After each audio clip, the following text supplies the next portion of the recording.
20 years of excellence. Sun International Institute of Tourism and Management.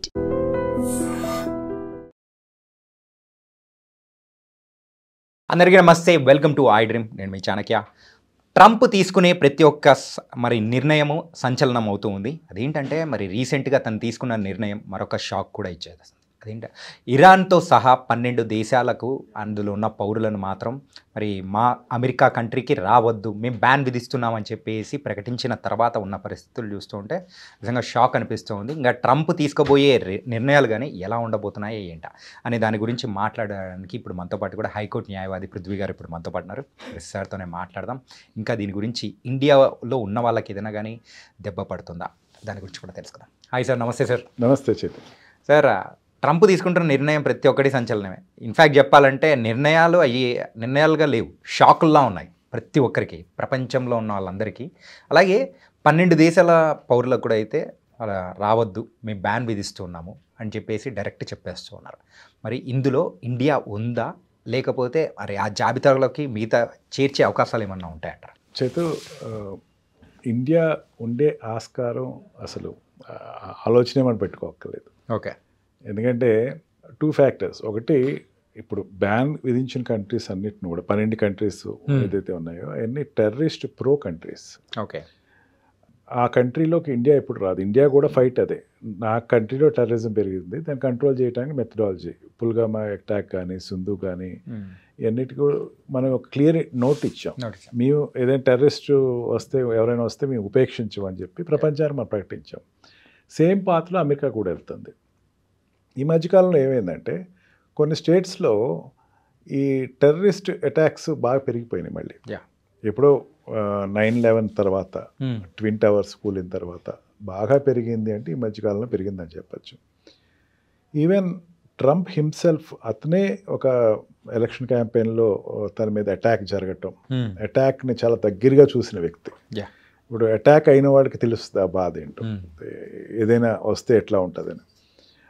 ఈ మధ్యనే ఈ what we call కంట్రీలో ఒక ఎంబాసీ మీద 2 అంబాసిడర్స్ని ఉద్యోగస్తులను కాల్చి చంపేసేసారు అక్కడ.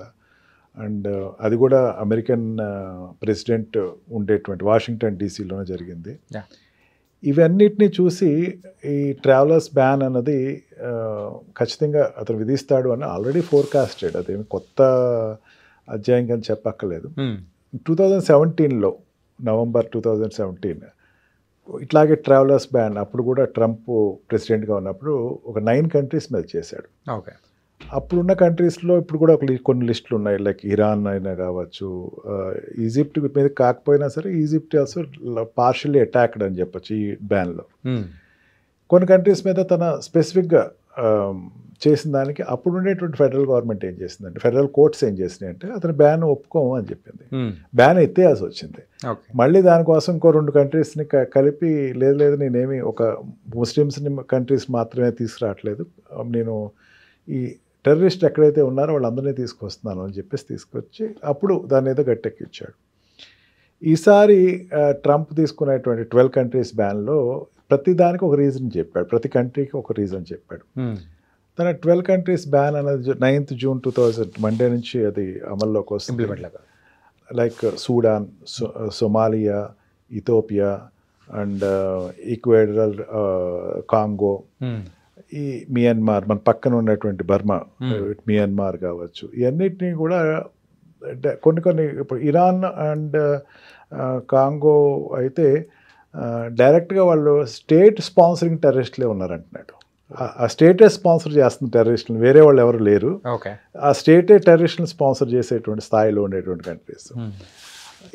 ఈ మధ్యనటువంటి 2 స్టేట్స్లో అటాక్ చేయటం, ఈ టెర్రరిస్ట్ అటాక్ చేయటం అనేది ఎవిడెన్స్ కింద తీసుకుని then America must be a safe country. తను చెప్తా ఏం చెప్పాడంటే, Sudan is a haven for terrorist అన్నాడు. అంటే అక్కడ టెర్రరిస్టులు పోషించబడతారు. It's a factory of terrorist.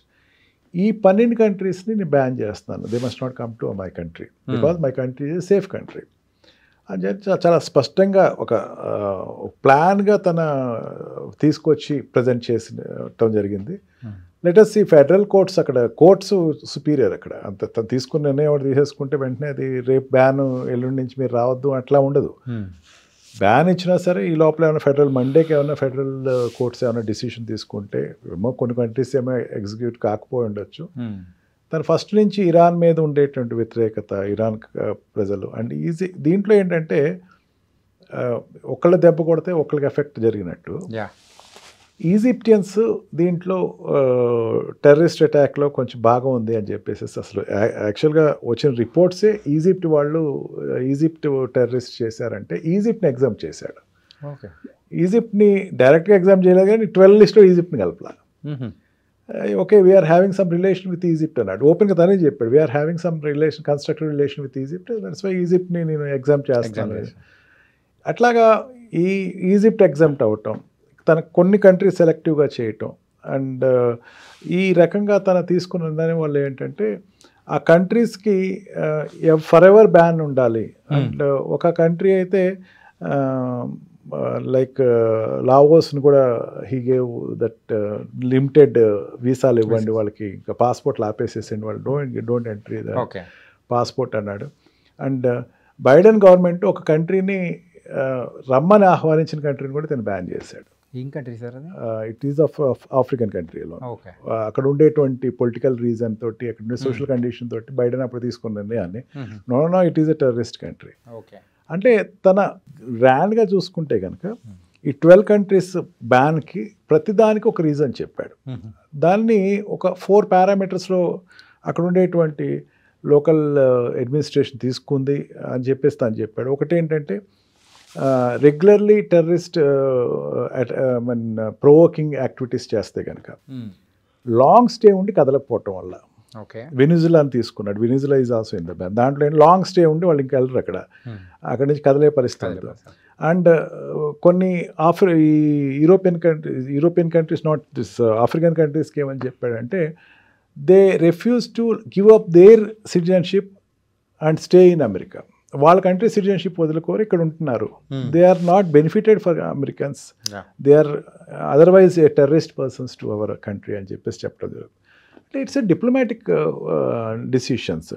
డిసిషన్స్లో ఏ కంట్రీ అయినా తన స్వేచ్ఛ వ్యక్తం చేసుకోవచ్చు. మనం పాకిస్తాన్ పంపించేసాం. పాకిస్తాన్ వాళ్ళు మనకి సింధూర్ ఆపరేషన్ జరుగుతున్నప్పుడు we said that please leave, Hyderabad నుంచి వెళ్ళిపోయారు పాకిస్తాన్ వాళ్ళు, ఇక్కడి నుంచి వెళ్ళిపోమని చెప్పాం. ఇట్స్ ఎ డిప్లొమాటిక్ డిసిషన్స్ అవి. ఇట్స్ నాట్ ఎఫ్ ఒక స్పెసిఫిక్ అప్రెషన్స్ ఉండో లేకపోతే ఇది వీళ్ళు వెళ్ళిపోవటం వల్ల ప్రపంచానికి నష్టమనే కాదు. తను ఒక మాట అన్నాడు, I don't want to make America as Europe అన్నాడు. ఓకే, యూరోప్ లాంటి పరిస్థితి అమెరికా తీసుకురానన్నాడు. అది చాలా ఇన్డెప్త్గా ఆలోచిస్తే అర్థం అవుతుంది. యూరోప్లో ఏమైపోయిందంటే ఈరోజు చాలా కంట్రీస్ అక్కడికి వచ్చేటువంటి ఈ రెఫ్యూజీస్ని యాక్సెప్ట్ చేసి ఆ రెఫ్యూజీస్ వల్ల వాళ్ళ బయటికి వెళ్ళిపోవాల్సిన పరిస్థితి, రెఫ్యూజీ వాళ్ళు పాపులేషన్ ఎక్కువైపోవటం, వాళ్ళు మెయిన్ అంటే ఇదంతా కూడా he is pro to juice. అది ఓపెన్ ట్రూత్, అందరికీ తెలుసు. ఇజ్రాయెల్కి తను సపోర్ట్ చేస్తున్నప్పుడు వ్యతిరేకత రావచ్చు తన కంట్రీలో, it is directly evident. Israel వీళ్ళ అక్కడ ఉండేటువంటి పాస్పోర్ట్ అథారిటీస్ కానీ వాళ్ళ మీద అటాక్స్ జరిగినప్పుడు ఇట్స్ అక్కడ ఆ కంట్రీ ఇజ్రాయెల్ సపోర్ట్ ఇస్తున్నప్పుడు ఇజ్రాయెల్కి వ్యతిరేకంగా ఉండేటువంటి పాలస్తీనాస్ కానీ పక్కన ఉండేటువంటి ఈజిప్ట్ కంట్రీస్ కానీ వాళ్ళందరూ కూడా వ్యతిరేకిస్తున్నారు అక్కడ అమెరికాలో. ఆ వ్యతిరేకతని తగ్గించాలి అంటే ముందు ఆ కంట్రీస్ రానివ్వకుండా చూడండి, ఉన్న వాళ్ళు పంపేసేయండి ముందు. Okay, 2 things will happen. ఉన్న వాళ్ళు బయట పంపేస్తారు, ఆ కంట్రీస్ నుంచి రావద్దు, ఫర్ ఎవర్ రావద్దు, మీరు రాకండి మా కంట్రీకి అని చెప్పేసి ఈ రకంగా డిసిషన్స్ విల్ బి టేకెన్. దీని ద్వారా మరి ఎంతవరకు ఆ దేశానికి ఉపయోగపడుతుందో ఏంటో చూడాలి. కాకపోతే ఇందులో ఎప్పటికీ మన ఇండియా అనేది కూడా ఇండియా ఎట్టి పరిస్థితిలో రాదు. ఎందుకంటే మన ఇప్పుడు ఉండేటువంటి ఇమిగ్రేషన్ స్టూడెంట్స్ కావచ్చు, ఎంప్లాయీస్ కావచ్చు, చైనా దాటి ఇండియా ఉంది ఈ రోజున. అక్కడ చైనా వాళ్ళకి ఏంటంటే ఒక కట్టుబాటు ఉంటుంది, మీరు కొనాలి ఎడ్యుకేషన్ చేయండి సంపాదించి మళ్ళీ ఇక్కడికి వచ్చేసేయండి అంటారు. మనకి ఆ రిస్ట్రిక్షన్స్ ఉండవు, మీరు అక్కడ ఉండండి. మీరు పాలసీ ఏది మేకప్ చేయలేదు మనం. But China is a socialistic and communist country కాబట్టి ఆ కమ్యూనిజంలో ఏంటంటే మీరు అక్కడికి వెళ్ళండి, చదువుకోండి, అక్కడికి వెళ్ళి చదువుకోండి, మళ్ళీ వెనక్కి వచ్చేసేయండి, ఇక్కడ ఇండస్ట్రీ పెట్టండి, అక్కడ పెట్టకండి మీరు. మెయిన్ ప్రాబ్లమ్ కూడా అదే వస్తుంది ట్రంప్ తోటి. వీళ్ళందరూ ఇక్కడ నుంచి తీసుకెళ్ళినటువంటి మేధస్తోటి వేరే చోట పెట్టుబడులు పెడుతున్నారు. ఈ రకమైనటువంటి భావజాలాలు అనేది కంట్రీ, ఏ కంట్రీ అయినా they will take their own decisions. We must not question that. But India will never come. అంటే ఈ టాపిక్ గురించి చాలా చక్కటి విశ్లేషణ ఇచ్చారు సార్ పృథ్వీ గారు. Thank you so much. Thank you. నిజంగా ప్రస్తుతం ఉన్నటువంటి సమాజం దేనికి ప్రయారిటీ ఇస్తుంది? ఆర్థిక సంబంధాల చుట్టూ మాత్రమే తిరుగుతుంది. మళ్ళీ ఎన్నికలంగానే చాలా విరక్తి కలుగుతాం. మంచి అనిపిస్తుంది కదా, లేడీస్ కూడా ఛాలెంజింగ్ జాబ్స్ చేసినప్పుడు చాలా బాగుంటది. ట్రాఫిక్ అసిస్టెంట్స్ గా నియమించిన ట్రాన్స్జెండర్స్ అందరితో సాల్యూట్ చేయించుకుంటున్నారు. ఫుడ్ డెలివరీ ఇవ్వటానికి వెళ్ళినటువంటి డెలివరీ బాయ్ అనిల్ పై కళ్ళ ముందు